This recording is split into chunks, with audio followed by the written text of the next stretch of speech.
नमस्कार दोस्तों, स्वागत है आपका हमारे YouTube चैनल पॉलिटेक्निक मंत्रा में। आज हम आपको बताएंगे सिविल इंजीनियरिंग से जुड़ा चैप्टर इमारती पत्थर, जो कि ग्रुप K1 की प्रवेश परीक्षा की दृष्टि से भी बहुत इंपॉर्टेंट है और यूपी पॉलिटेक्निक फर्स्ट सेमेस्टर या फिर किसी भी प्रदेश की पॉलिटेक्निक हो, सिविल इंजीनियरिंग वालों के लिए फर्स्ट सेमेस्टर की दृष्टि से भी बहुत इंपॉर्टेंट चैप्टर है। आज हम चर्चा करेंगे इमारती पत्थर अर्थात बिल्डिंग स्टोन के बारे में चर्चा करेंगे। तो इमारती पत्थर के बारे में चर्चा करेंगे। इमारती पत्थर हमें चट्टानों से प्राप्त होते हैं और चट्टानें क्या होती हैं इनके बारे में जानते हैं। आज से करोड़ों वर्ष पूर्व पृथ्वी जो है एक आग का गोला थी और जैसे जैसे सूर्य की पृथ्वी से दूरी बढ़ती गई उसी वैसे पृथ्वी में प्रकाश की भी कमी होती गई और पृथ्वी हल्की हल्की ठंडी पड़ती गई।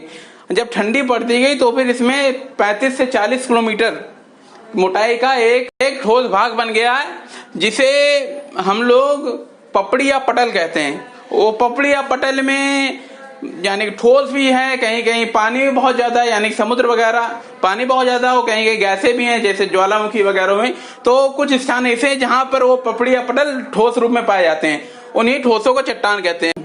और जो चट्टानें होती हैं इनका निर्माण बहुत प्रकार के खनिजों से होता है, जैसे कैल्साइट, डोलोमाइट, फिलास्पर, अभ्रक, क्वार्ट्ज, एम्फीबोल, ऐसे खनिजों से होता है। और चट्टान का कोई आकार निश्चित नहीं होता है, ये किसी भी आकार में पाए जा सकते हैं। अब आइए चर्चा करते हैं इनके खनिजों के बारे में। अब आइए चर्चा करते हैं कैल्साइट के बारे में। कैल्साइट क्या होता है? इसका सूत्र CaCO3 होता है। सूत्र से ही पता चलता है ये चूने का घटक होता है और इसकी कठोरता मोह पैमाने पर 3.5 होती है। मोह पैमाना एक प्रकार का स्केल होता है जिससे पत्थरों की या फिर चट्टानों की या फिर ईंटों की कठोरता ज्ञात करी जाती है। ये कैल्साइट जो होता है ये रंगीन होता है या फिर सफेद रंग में पाया जाता है और इसका विशिष्ट गुरुत्व 2.7 होता है। विशिष्ट गुरुत्व क्या होता है? किसी पदार्थ का घनत्व और अन्य किसी पदार्थ के संदर्भ में किया गया घनत्व, इनके अनुपात को विशिष्ट गुरुत्व कहते हैं। जैसे कि जल, प्रायः जल को संदर्भ पदार्थ माना जाता है। इस प्रकार अगला है dolomite. Calcium magnesium carbonate, dolomite चट्टान जो है कैल्शियम मैग्नीशियम कार्बोनेट की बनी होती है। इसकी कठोरता 3.5 से 4 होती है और इसकी संरचना दानेदार होती है। इसकी संरचना बहुत ही कठोर होती है, इसको नाखून से नहीं खुरचा जा सकता, नाखून से इसको भी नहीं खुरचा जा सकता, डोलोमाइट को भी। और इसका विशिष्ट गुरुत्व 2.8 से 2.9 तक होता है। अगला है फेल्सपार। फेल्सपार क्या होता है? Aluminium silicate. एल्युमिनियम सिलिकेट जो चट्टान में पाया जाता है उसे फेल्सपार कहते हैं।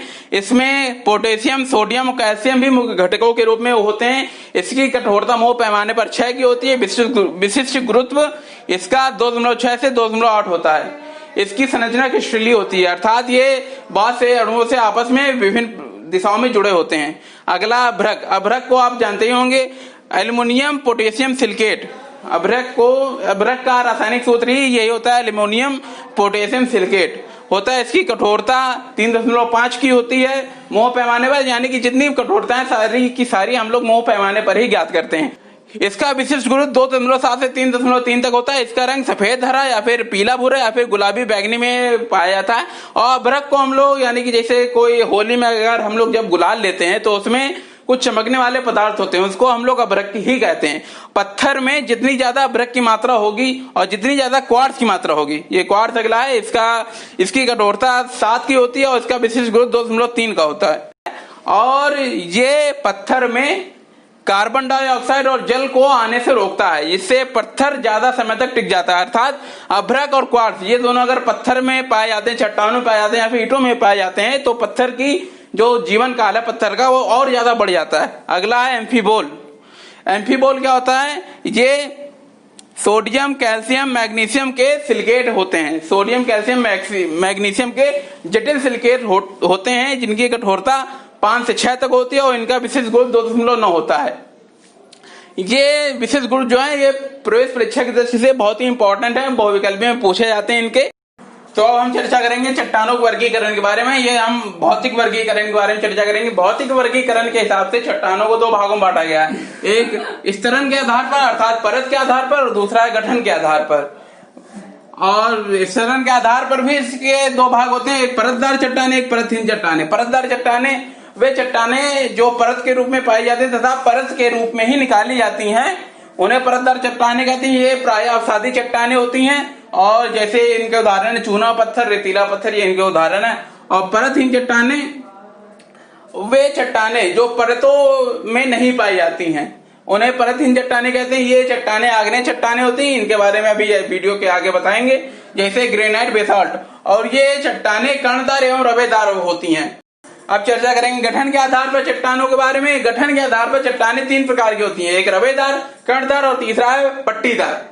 सबसे पहले जानेंगे रवेदार। वे चट्टाने जिनकी संरचना रवेदार होती है उन्हें रवेदार चट्टाने कहते हैं और ये बहुत ही कठोर होते हैं एवं टिकाऊ भी होते हैं, जैसे कि ग्रेनाइट हुआ और घर में लगने वाले जो मार्बल होते हैं वो भी रवेदार चट्टानों के उदाहरण है। अगला है कर्णधार चट्टान, ग्रेनुलर रॉक अर्थात कर्णधार चट्टाने। वे चट्टाने जिनकी संरचना कर्णधार होती है उनको कर्णधार चट्टान कहते हैं और ये बहुत ही कम सामर्थ्यवान होते हैं, जैसे कि उदाहरण के रूप में चूना पत्थर, ये कर्णधार होता है। अगला है पट्टीदार चट्टान। वे चट्टाने जो पट्टियों के रूप में अर्थात परतों के रूप में पाई जाती हैं उन्हें पट्टीदार चट्टान कहते हैं, जैसे कि उदाहरण के रूप में हो गया स्लेट। तो अब हम चर्चा करेंगे चट्टानों का रासायनिक वर्गीकरण। ये 3 प्रकार में होता है, सिलिकामय चट्टाने, मृत्तिकामय चट्टाने एवं चूनामय चट्टाने। सिलिकामय चट्टाने क्या होता है? वे चट्टाने जिनमें सिलिका अर्थात बालू मुख्य घटक के रूप में पाया जाता है उसे सिलिकामय चट्टाने कहते हैं। सिलिका के अंतर्गत क्वार्ट्ज भी आता है, फ्लिंट भी आता है, बालू भी आती है। और ये चट्टाने जो हैं बहुत ही मजबूत होती हैं, टिकाऊ भी होती हैं और इनके उदाहरण बेसाल्ट, ट्रैप, ग्रेनाइट, बलुआ पत्थर आदि हैं। और ये इनका टिकाऊपन जो है वातावरण पर निर्भर होता है, अगर जिस प्रकार का वातावरण रहेगा उस प्रकार ये टिकेंगी। अगली है मृत्तिकामय चट्टाने। तो इसमें वे चट्टाने जिनमें मृत्तिका अर्थात मिट्टी मतलब क्ले या फिर एल्यूमिना मुख्य घटक के रूप में पाया जाए उसे मृत्तिकामय चट्टाने कहते हैं। ये चट्टाने सघन होती हैं, कठोर होती हैं, परंतु ये भंगुर होती हैं अर्थात ये पटकने से टूट जाती हैं बहुत ही जल्दी। और इनके उदाहरण है स्लेट और लेटेराइट। लेटेराइट हम लोग पढ़ चुके हैं पिछली कक्षाओं में। और इनका भी टिकाऊपन वातावरण पर भी निर्भर करता है। और ये जैसे पानी बरस जाता है तो ये चट्टाने पिघल जाती हैं। पानी जैसे बरस जाता है तो चट्टाने पिघल जाती हैं। ज्यादा हद से ज्यादा ठंड हो जाती है तो चट्टाने बहुत ही ज्यादा भंगुर हो जाती हैं, आराम से गिरने पर ये चट्टाने तब टूट जाती हैं। अगला है चूनामय चट्टाने। चूनामय चट्टाने वे चट्टाने जिसमें कैल्शियम कार्बोनेट अर्थात चूना मुख्य घटक के रूप में पाया जाता है उसे चूनामय चट्टाने कहते हैं। ये कठोर भी होते हैं और मुलायम भी होती हैं।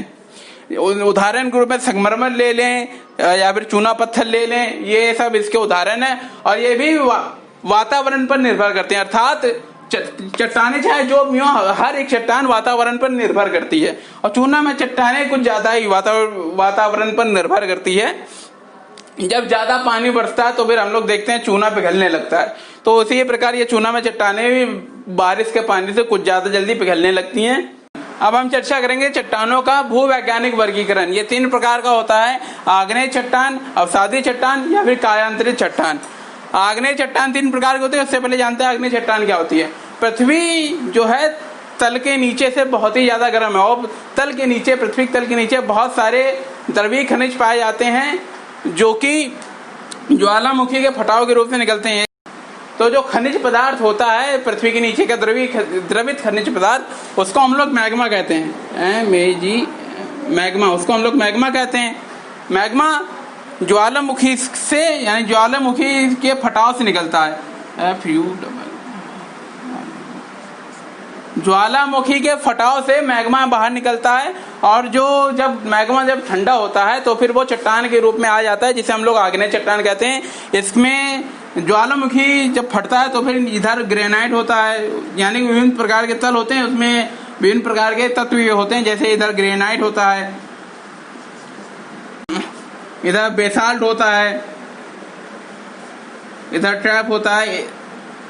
इस प्रकार की चट्टानें होती हैं जो ज्वालामुखी के फटाव से बाहर निकल आती हैं, मगर ये उस समय द्रवित अवस्था में रहती हैं। मगर जब ये ठंडी हो जाती हैं तो फिर ये ठोस अवस्था में हो जाती हैं और इनको हम चट्टान के रूप में प्राप्त करते हैं। इस प्रकार आग्नेय चट्टानें प्राप्त होती हैं। यही आग्नेय चट्टाने का उदाहरण है। आग्नेय चट्टानें 3 प्रकार की होती हैं, अम्लीय, क्षारीय, विशुद्ध। अब चर्चा करते हैं आग्नेय चट्टानों के भाग में। आग्नेय चट्टानें 3 प्रकार की होती हैं, क्षारीय चट्टान, अम्लीय चट्टान और विसुर चट्टान। क्षारीय चट्टानों में जो सिलिका होती है वो 15 से 60% तक पाई जाती है, और अम्लीय चट्टानों में 60% से ज्यादा सिलिका पाई जाती है, और विशुद्ध चट्टानों में सिलिका 15% से कम पाई जाती है। अगला है अवसादी चट्टान। अवसादी चट्टान क्या होता है? आग्नेय चट्टानें जो होती हैं ये बारिश के कारण, मनुष्यों के कारण, जानवरों के कारण तथा रासायनिक परिवर्तनों के कारण विघटित हो जाती हैं, और जब पृथ्वी में बारिश होती है या फिर आंधी चलती है तो फिर ये ऊंची जगह से नीचे की ओर आ जाती हैं, यानी कि ऊपरी सतह से निचली सतह पर आके उसमें एकत्रित हो जाती हैं और एक चट्टान का निर्माण करती हैं। उन चट्टानों को अवसादी चट्टान कहते हैं। ये चट्टानें परतदार होती हैं। इनके उदाहरण के जैसे रेत हो गई, बालू हो गई, ये इनके उदाहरण हैं। और इनका निर्माण किस प्रकार होता है? इनका निर्माण 3 चरणों में होता है। 3 चरणों में होता है ये। तो इनके बनने का पहला चरण है अक्षय विघटन। अक्षय विघटन क्या होता है? जो पूर्व निर्मित चट्टानें होती हैं वो विघटित हो जाती हैं, या फिर यानी कि वर्षा के कारण या फिर मनुष्यों या फिर जानवरों के कारण, जैसे बताया था परिभाषा में, ये इधर उधर विघटित हो जाती हैं। उन्हें, उस घटना को अक्षय विघटन कहते हैं। दूसरा है परिवहन। अक्षय विघटन के पश्चात जब ये चट्टानों के टुकड़े जो होते हैं ये वर्षा के साथ या फिर आंधी तूफान के साथ जब एक स्थान से दूसरे स्थान पर जाते हैं उसे परिवहन कहते हैं। और तीसरा हिस्सा पे जमाव। जब वो परिवहन के बाद जहां पर आपस में मिलते हैं और आपस में जम के एक चट्टान के निर्माण करते हैं, उस घटना को जमाव कहते हैं। इस प्रकार अवसादी चट्टानों का निर्माण होता है। अगला है कायांतरित चट्टान। जैसे कि नाम ही से पता चल रहा है कि इसमें कुछ न कुछ अंतर होगा, और इसको हम लोग एक और नाम जानते हैं जिसे कहते हैं रूपांतरित। रूपांतरित से पता चल रहा है कि ये कोई और रूप से किसी और रूप में धारण होती हैं। आग्नेय चट्टान या अवसादी चट्टान अधिक ताप एवं अधिक दाब की वजह से मूल रूप से बदल जाती हैं, जिन्हें हम लोग कायांतरित या रूपांतरित चट्टान कहते हैं। ये चट्टानें बहुत ही कठोर एवं मजबूत होती हैं। ये चट्टानें भौगोलिक उथल पुथल के कारण बनती हैं, इसीलिए इनके रूप में, गुणों में, बहुत आदि अन्य गुणों में बहुत ही ज्यादा परिवर्तन आ जाता है।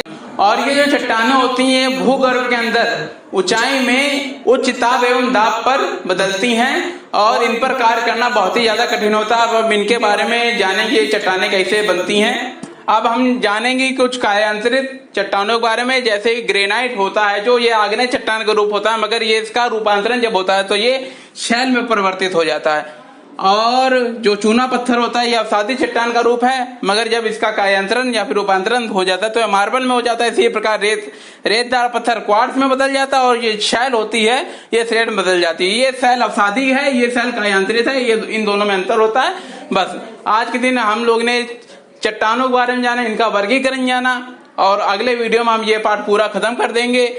आज के लिए इतना ही था, और अगले वीडियो में हम मिलेंगे तो इसके आगे के भाग के बारे में बताएंगे, और ये पार्ट खत्म कर देंगे लगभग। और आगे भी आपकी ऐसी मदद करते रहेंगे। अगर आपको हमारा वीडियो अच्छा लगा हो तो हमारे वीडियो को लाइक करें, चैनल को सब्सक्राइब करें, और ज्यादा से ज्यादा शेयर करें, ताकि और भी लोगों को मदद हो सके जो फर्स्ट सेमेस्टर यानी कि जो तैयारी कर रहे हैं सिविल इंजीनियरिंग ग्रुप K1 की, या फिर जो फर्स्ट सेमेस्टर में आगे चल के पढ़ेंगे, उनके लिए भी ये बहुत उपयोगी पार्ट है। इससे बहुत ज्यादा नंबर का पूछा भी जाता है।